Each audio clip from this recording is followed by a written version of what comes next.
राम राम नमस्कार दोस्तों। मैं आपका साथी भंवरलाल कड़ेला।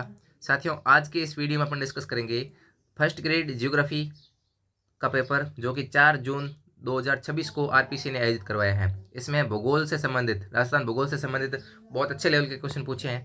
टोटल 21 में से 20 प्रश्न इस पुस्तक से अपने सॉल्व हो रहे हैं। ये पुस्तक ज्ञान सरोवर पब्लिकेशन से आती है, लेखक भंवरलाल कड़ेला, और इसका सेकंड संस्करण अभी मार्केट में चल रहा है, जो कि राजस्थान बजट 2026-27 से पूर्णतः अपडेट है। उसके साथ में आर्थिक समीक्षा 2025-26 के फैक्ट भी जितने टॉपिक से रिलेटेड हैं सारे इसमें इंक्लूड किए गए हैं, और जहाँ जहाँ पीवाईक्यू की नीड है वो कंटेंट के साथ में ही आपको प्रोवाइड करा दिए गए हैं। इसका आप रिजल्ट देखेंगे तो आपको बता रहा हूँ, असिस्टेंट प्रोफेसर स्कूल व्याख्या तक ये पेपर आयोजित हो चुके हैं ये पुस्तक आने के बाद में। तो आपको मैं इसका रिजल्ट दिखाता हूँ।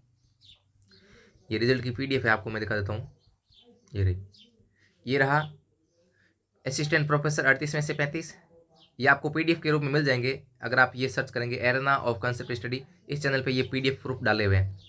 ये डिप्टी कमांडेंट 19 में से 19। ये आरपीसी का जूनियर केमिस्ट 14 में से 14।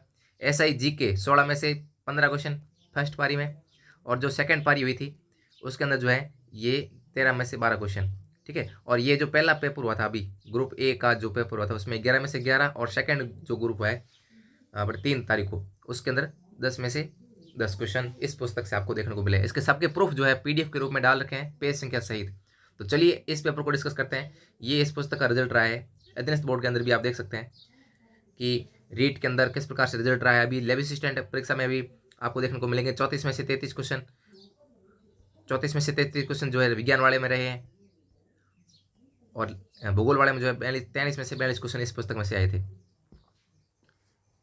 अब आपको जो भूगोल विषय का पेपर हुआ है उसमें राजस्थान भूगोल से संबंधित किस लेवल के क्वेश्चन आते हैं, तो देखिए सबसे पहले क्वेश्चन से शुरुआत करते हैं कि गंगानगर और हनुमानगढ़ किस कृषि जलवायु प्रदेश के अंतर्गत आते हैं। तो ये कृषि जलवायु प्रदेश से क्वेश्चन पूछा है।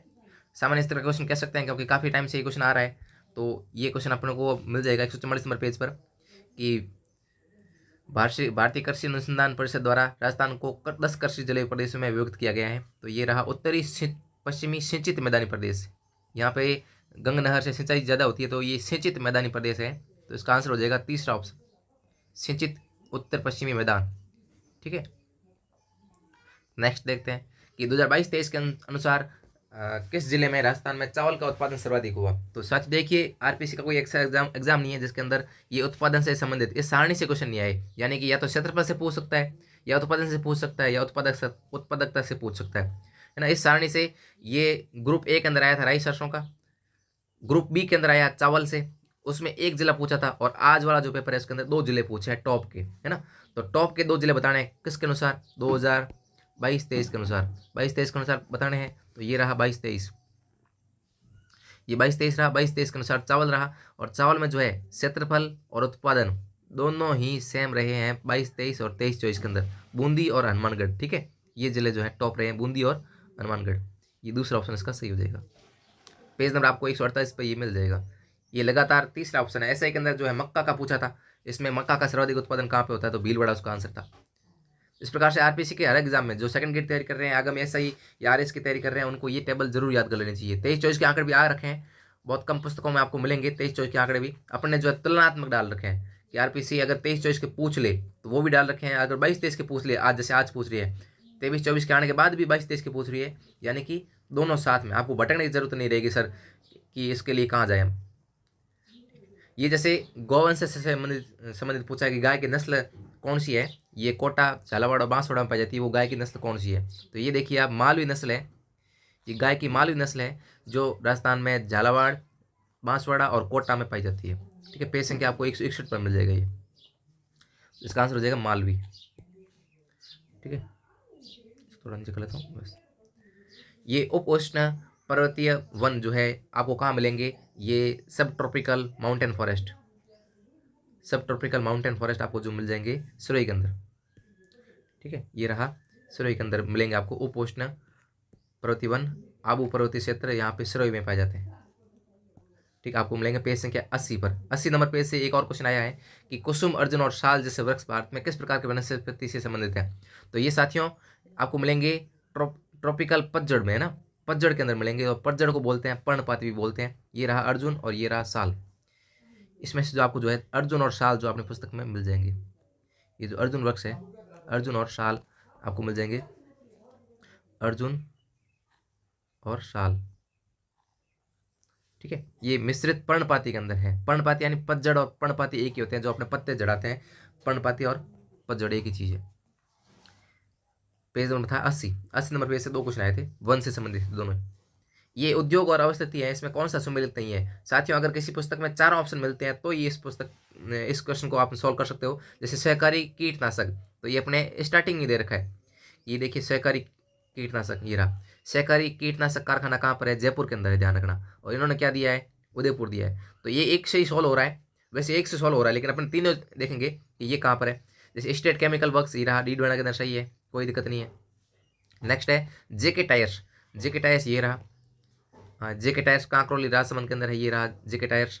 और एक है श्री राम फर्टिलाइजर्स, ये रहा श्री राम फर्टिलाइजर्स कोटा के अंदर। तो ये चारों में 4 ऑप्शन अपनी पुस्तक में मिल जाएंगे। और ये सहकारी कीटनाशक जो है ये कहाँ पर है, ये है आपके जयपुर के अंदर। ठीक है, यहाँ पे मैं लिख लेता हूँ, जयपुर, जयपुर के अंदर है, ना कि उदयपुर के अंदर। तो इसका आंसर हो जाएगा पहला, सम्मिलित नहीं है। ठीक है, तो ये आपको मिल जाएंगे पेज संख्या 204 और 205 पर। साथियों, आरपीसी में आपको अगर 4 ऑप्शन आ रहे हैं तभी जो है प्रॉपरली आप क्वेश्चन को सॉल्व कर पाएंगे, अदरवाइज आप रिस्क न लें।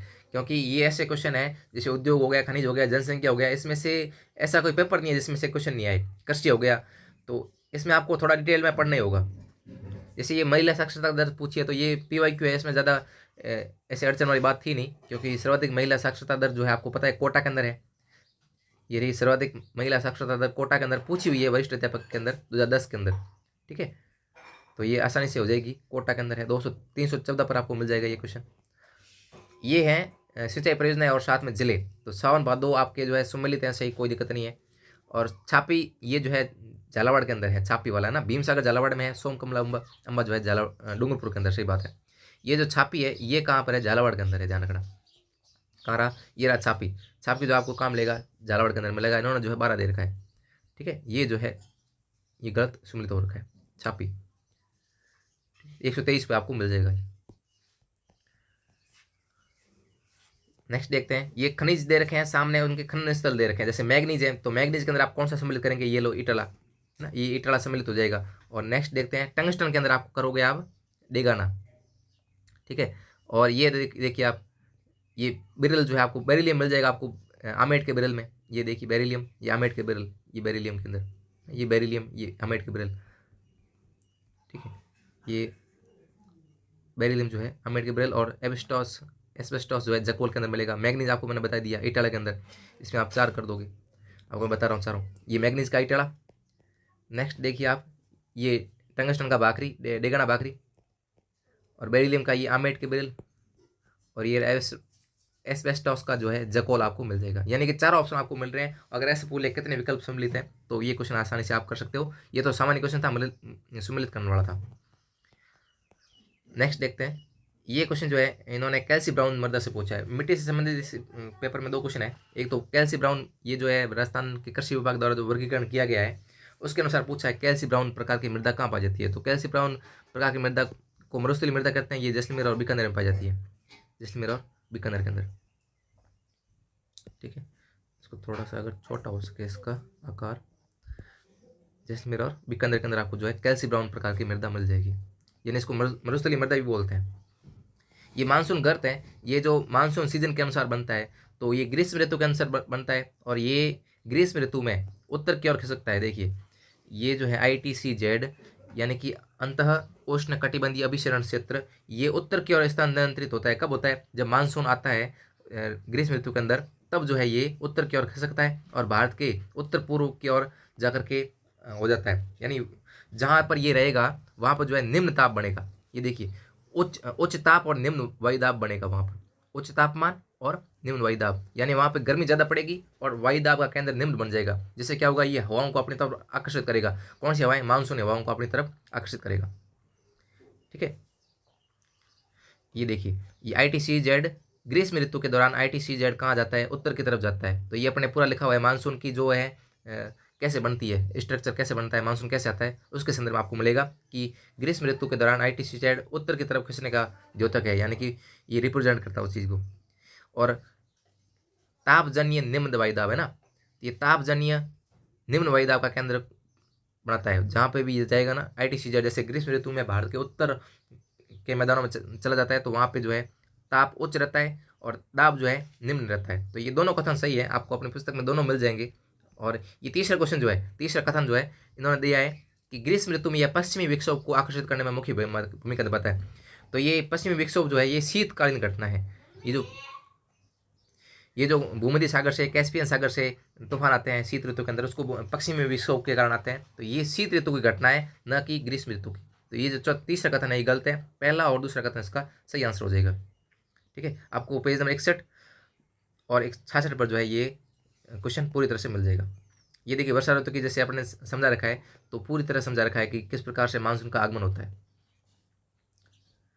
नेक्स्ट देखते हैं, नागौर उच्च भूमि किस भौतिक प्रदेश के अंतर्गत आता है। तो ये आपको मिलेगा राजस्थान बांगड़ प्रदेश के अंतर्गत है ना। मरुस्थली भी आता है, लेकिन मरुस्थली के भी एक भाग किया हुआ है। ये देखिए राजस्थान बांगड़ के अंदर आपको जो है ये मिलेगा नागौरी उच्च भूमि, है ना। ये देखिए आप पेज संख्या 14 आपको आराम से मिल जाएगा। इस प्रकार से वर्गीकरण देख के सारणी में दिया हुआ है। ये कौन सी नदी, कौन सा सही सुमेलित नहीं है। देखिए बाणगंगा जो है ये बैराट की पहाड़ियों से निकलती है, ना कि खमनौर की पहाड़ियों से। ये चौथा विकल्प जो है ये गलत हो जाएगा। बाकी साबी जो है सेबर की पहाड़ियों से निकलती है, सही बात है एकदम से, कोई दिक्कत नहीं है। कांतली जो है आपको मिल जाएगी, ये खंडेल की पहाड़ी से निकलती है। और एक काकनी जो है कोटरी गाँव से निकलती है ना, ये कोटरी गाँव। ठीक है, तो इस प्रकार से सुमेलित कौन सा नहीं है, बाणगंगा सुमेलित नहीं है, क्योंकि ये जो है बैराट की पहाड़ी से निकलती है। तो ये क्वेश्चन आपको मिल जाएगा 44 और 45 पर। इस प्रकार से अपने सारणी के अंदर ही दे रखा है इसको। नेक्स्ट है, थॉर्नवेट ने जो अपना जलवायु का वर्गीकरण किया था 1931 के अंदर, वो किस चीज़ पर आधारित था। तो इसमें जो आपको ऑप्शन दे रखे हैं वर्षा तथा तापमान, वर्षा तथा तापमान दो जो है, यानी कि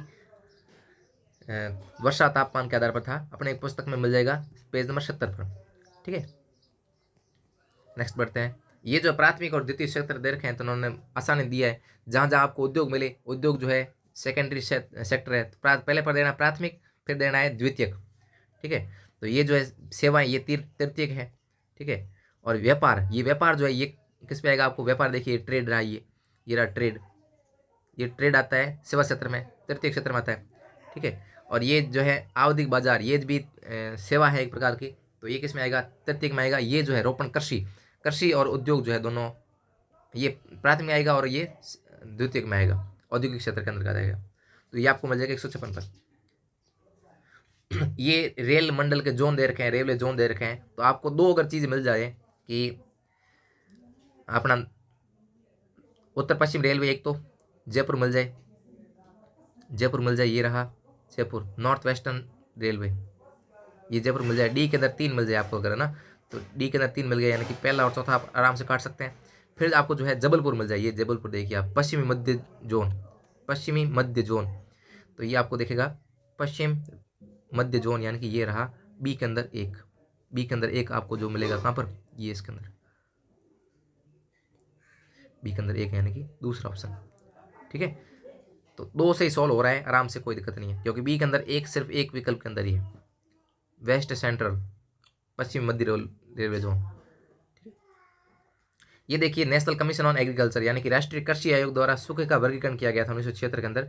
तो उन्होंने 3 प्रकार का सूखा बताया था। एक तो है मौसम विज्ञानी सूखा, जल विज्ञानी और कृषि सूखा, ये 3 प्रकार के सूखे इन्होंने बताए थे। इसका आंसर हो जाएगा विकल्प 2। ठीक है, ये काली मृदा के बारे में 3 कथन दे रखे हैं, तो 3 कथन में से कौन सा कथन सत्य नहीं है। तो देखिए सी कथन एक बार आप देखिए कि इसमें नाइट्रोजन और फास्फोरस पर्याप्त मात्रा में पाए जाते हैं। तो ये देखिए नाइट्रोजन और फास्फोरस की कमी पाई जाती है काली मृदा के अंदर। ये रही काली मृदा, काली मृदा, काली मृदा के अंदर किस प्रकार की कमी पाई जाती है, फास्फोरस और नाइट्रोजन जो है कमी पाई जाती है, यानी कि ये कथन तो है गलत, तीसरा कथन गलत है। ठीक, और एक इन्होंने पूछा है कि नमी धारण करने की क्षमता कम होती है। ये देखिए आर्द्रता बनाए रखने की उच्च क्षमता होती है, उत्तम क्षमता होती है, तो ये कथन भी गलत हो जाएगा इसके अंदर, ये कथन भी इसमें गलत है। ठीक है, तो पहला कथन आपको एकदम सही मिलेगा, क्योंकि इसमें चिकनी होती है, गहराई होती है, और ये मिट्टी जो है चीका प्रदान होती है, दोमट मिट्टी होती है, यानी कि दोमट मिट्टी जो भी होती है वो चिकनाई भरी होती है, अपारगमी होती है। ठीक है, ये आपको मिल जाएगा 103 पर। इसका आंसर हो जाएगा केवल 1 सही है। नेक्स्ट, यदि भारतीय मानक समय याम्योत्तर पर मध्याह्न है, यानी कि जो भारत की मानक समय रेखा है वहाँ पर 12 बजे हुए हैं दोपहर के, तो 120 डिग्री पूर्वी देशांतर पर समय क्या होगा। तो इसको आपको निकालने की ऐसा करना होगा कि भारत का जो ये मानक समय रेखा है 42.5 डिग्री है ना, ये 42.5 डिग्री जो आपको मिल रहा है, इससे ये क्षेत्र जो है पूर्व की ओर है ना, ये जो 120 डिग्री पूर्वी देशांतर है, तो ये 42.5 डिग्री से पूर्व की ओर है ना, ये 42.5 डिग्री से इधर है 120। तो जो भी आपको अंतर आता है, जैसे अंतर आएगा 37.5 डिग्री का अंतर आएगा, तो आपको 37.5 डिग्री को गुणा करना है किससे, 4 से, है ना। इस प्रकार से आपको पूरी तरह से सॉल्व मिल जाएगा। इसका आंसर आएगा 14:30 यानी कि 2:30 बजे, है ना। आप सॉल्व करना है इसको आराम से, कोई दिक्कत नहीं है। पूरी तरह से समझा रखा है कि समय गणना किस प्रकार से की जाती है। एक देशांतर को पार करने में लगता है 4 मिनट का समय। ये देखिए, एक देशांतर को पार करने में लगता है 4 मिनट का समय। यहाँ लिखा हुआ है मैंने पूरा,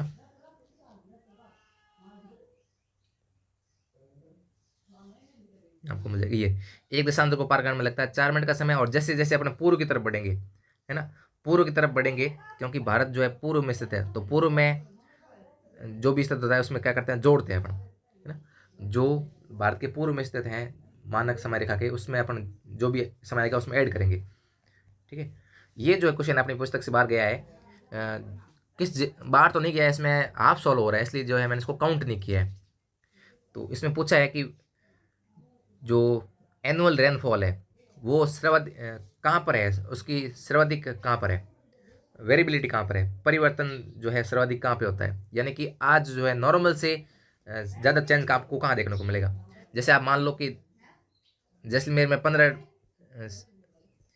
सेंटीमीटर बरसात होती है ना, तो 15 सेंटीमीटर बरसात होती है, तो इस बार मान लो 50 हो गई, अगली बार मान लो 80 हो गई, और अगली बार मान लो 10 हो गई। तो इस प्रकार से ज़्यादा चेंजेस आपको कहाँ देखने को मिलेंगे, तो वो जो है आपको कहाँ देखने को मिलेंगे, जैसलमेर में तो है ही, सुदूर पश्चिम में सर्वाधिक वर्षा परिवर्तिता पाई जाती है। सर्वाधिक वर्षा परिवर्तिता आपको सुदूर पश्चिम में पाई जाएगी, जैसलमेर जिला। तो एक जिला आपको अपनी पुस्तक में मिल जाएगा, ये जैसलमेर 2 विकल्प में आ रखा है। तो इसमें मैं थोड़ा सा श्योर नहीं हूँ, जैसलमेर तो श्योर हूँ, कोई दिक्कत नहीं है। इसमें बीकानेर और बाड़मेर को लेकर के मैं श्योर नहीं हूँ, क्योंकि 2025 के अंदर जो है नागौर में वर्षा परिवर्तिता सर्वाधिक रही। नॉर्मल से सर्वाधिक चेंज किस में आया, नागौर के अंदर आया, 102 मिलीमीटर का चेंज आया, ठीक है। और उसके बाद में चूरू में भी 90 का चेंज आया। 2024 में जो है सर्वाधिक जैसलमेर में आया, उसके बाद में जो है नागौर में आया, फिर जो है बीकानेर में 71 था। अब देखते हैं आरपीसी इसको किस साल के अनुसार मानती है, क्योंकि इन्होंने साल नहीं दिया हुआ। अगर ये वर्ष देते, आधार वर्ष देते कि हम इस वर्ष के आधार पर पूछ रहे हैं, है ना, तो इन्होंने आधार वर्ष नहीं दे करके सीधा पूछा है। तो हो सकता है इस क्वेश्चन पे ऑब्जेक्शन लगे, और हो सकता है इसका आंसर चेंज करें, डिलीट भी कर सकते हैं, क्योंकि आधार वर्ष नहीं देने से इसके मल्टीपल आंसर आ सकते हैं, ठीक है। तो ये पुस्तक आपको किसी अन्य पुस्तक में मिले तो मुझे जरूर भेजना कि इस पुस्तक ने कवर किया है। ये अपनी पुस्तक से पूरी तरह सॉल्व नहीं हो रहा है, तो इसको अपन ने बार माना है। बाकी 20 क्वेश्चन अपनी पुस्तक से सॉल्व हो रहे थे 21 में से, तो वो मैंने प्रूफ आपको बता दिए हैं। ये इस पुस्तक का रिजल्ट रहा है, और इन सब की पीडीएफ जो है एरेना ऑफ कंसेप्ट स्टडी, ये टेलीग्राम चैनल है, यहाँ पे अपन ने डाल रखी है, ठीक है। ये जो है आप सर्च करेंगे टेलीग्राम पे, तो इस प्रकार से सारी पीडीएफ आपको मिल जाएगी। ये तो आरपीसी के, ये आरपीसी के असिस्टेंट प्रोफेसर वगैरह सब की है। और नेक्स्ट जो है आपको उसमें मिल जाएगी रीट्वीट और लेव स्टैंड वगैरह सब की डाल रखी है। थैंक यू साथियों। और इस प्रकार से आप अगर सेकंड ग्रेड SI RS की तैयारी कर रहे हैं तो इस चैनल से ज़रूर जुड़े रहें। आपको जो है समय समय पर जो भी अपडेट रहेंगे इस पुस्तक से संबंधित, और या जो नया पैटर्न चेंज हो रहा है, जो नवीनतम रिपोर्ट रहेगी, उसका एनालिसिस आपको इस चैनल पर मिलता रहेगा। धन्यवाद साथियों।